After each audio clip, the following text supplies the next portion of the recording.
When I mention the American Red Cross, what comes to mind? Blood? Absolutely. The American Red Cross draws over 1/3 of the United States donated blood. First Presbyterian Church has, in the past year, hosted 2 blood drives. But blood is only a part of a wider range of health-related services which are provided by the Red Cross.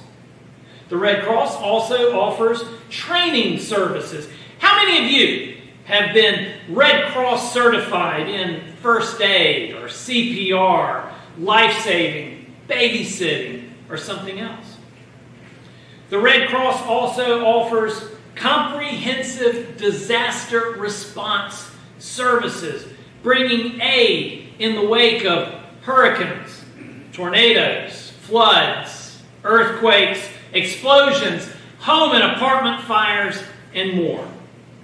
The Red Cross also provides a variety of services to the members of the armed forces and their families. During times of war, the Red Cross has played a pivotal role in caring for members of the military. The Red Cross was organized in 1881 by a woman named Clara Barton. Now, if you were to assume that Barton was some wealthy do-gooder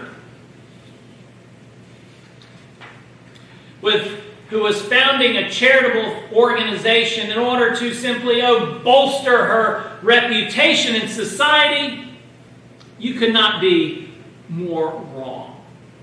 Clara Barton was an exceptionally brave and compassionate woman whose life was shaped by people and circumstance that compelled her to dedicate herself to assisting people in need.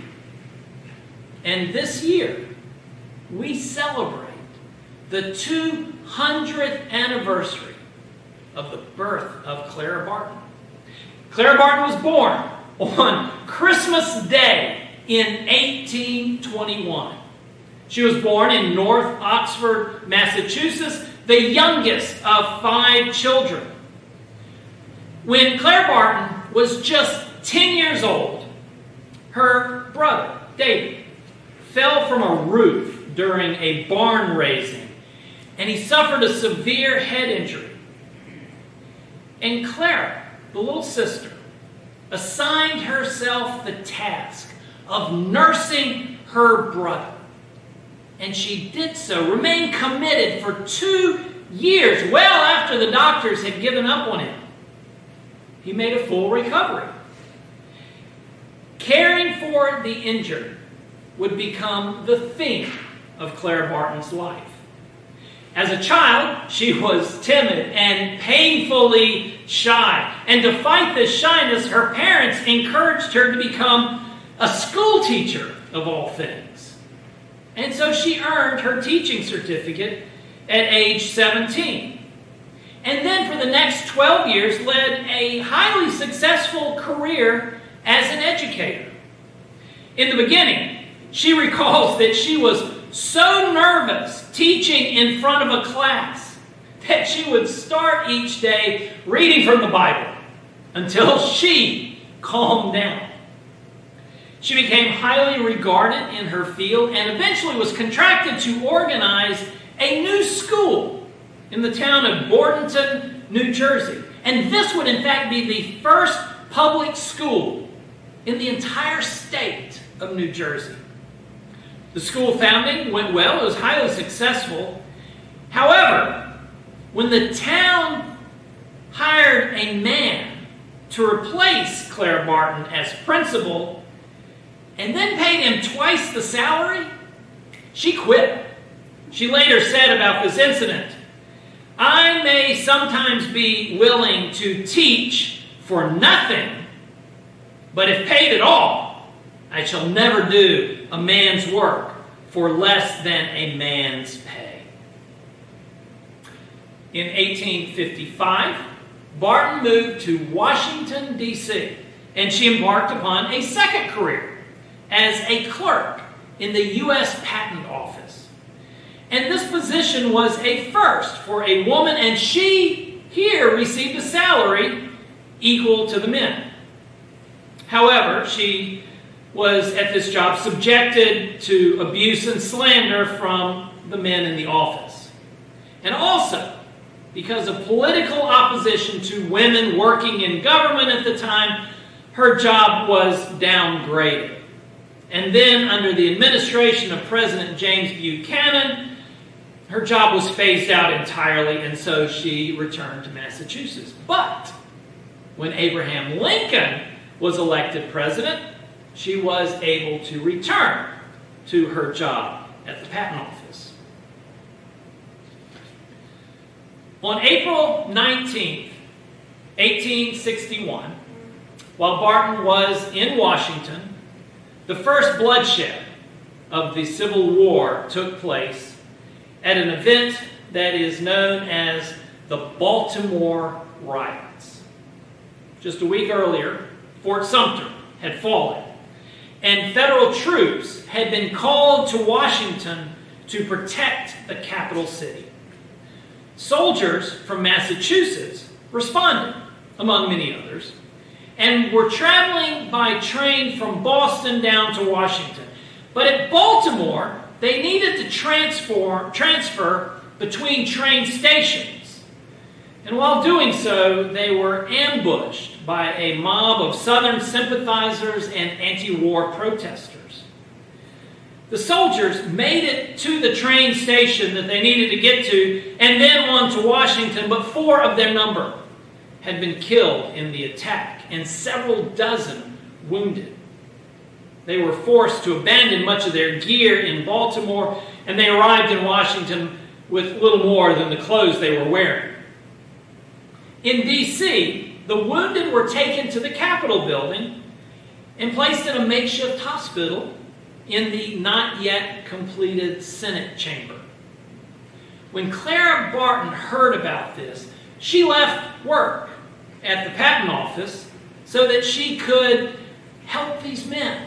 She brought them food and supplies. And interestingly enough, many of these men had been her students back in Massachusetts. She went to work nursing the wounded among them. And then the next day, she canvassed her neighborhood, collecting food and blankets and clothes and other items needed for these soldiers. As the Civil War progressed, Barton embarked upon a mission of caring for the wounded. The military was reluctant to allow a woman to get involved, but after constant badgering of political and military officials, something she appears to have been really good at, Barton was issued the passes that she needed to gain access to the front lines. She was not going to let anyone tell her that she could not go where she was needed. She would, from that point on, travel to battle sites with wagon loads of supplies and medical gear that had either been donated or that she had purchased with her own money. She developed a nationwide network of donors and volunteers. And during battles, she oftentimes would arrive ahead of the military supply trains and would provide the surgeons with the desperately needed bandages and medical supplies. And then Barton would assist with the surgeries and care for the wounded. She became known as the Angel of the Battlefield. At the Battle of Antietam, while offering water to a wounded soldier, she felt her sleeve quiver, and she looked down and noticed there was a hole in her sleeve. The hole came from a bullet which had passed through her sleeve and killed the man she was helping. In a letter to her father, Barton wrote, "I may be compelled to face danger, but never fear it. For while our soldiers can stand and fight, I can stand and feed and nurse them." There are innumerable stories of this brave woman's accomplishments during the Civil War. She collected and delivered supplies, nursed the wounded, rallied volunteers, performed minor surgeries, cared for the soldiers, and comforted the dying. In 1964, despite no formal medical training, she was named the head nurse for one of General Benjamin Butler's units in the Army of the James. As General Butler put it, she was, quote, the lady in charge.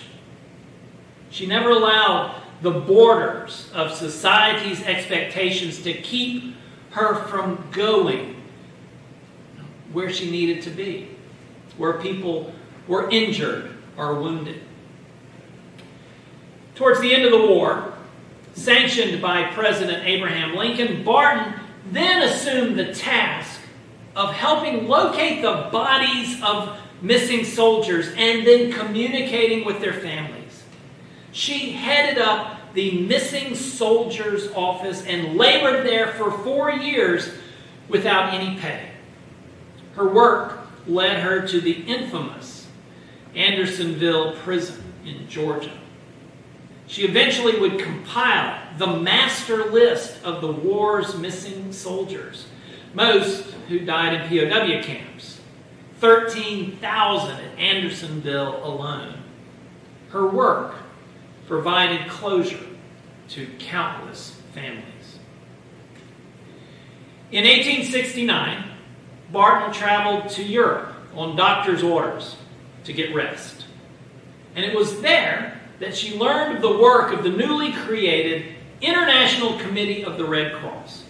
This was a humanitarian organization committed to protecting the life and dignity of those involved in conflict, regardless of which side they had fought for.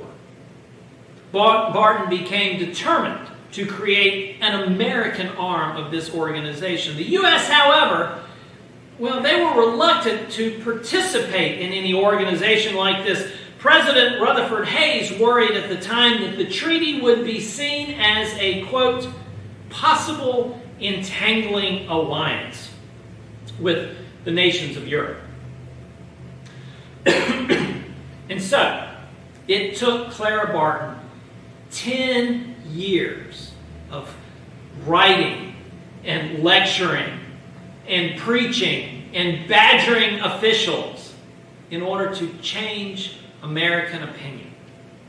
And then in 1881, the United States ratified the Treaty of Geneva, and Barton immediately formed the American Association of the Red Cross. And then for the next 24 years, she served as its president.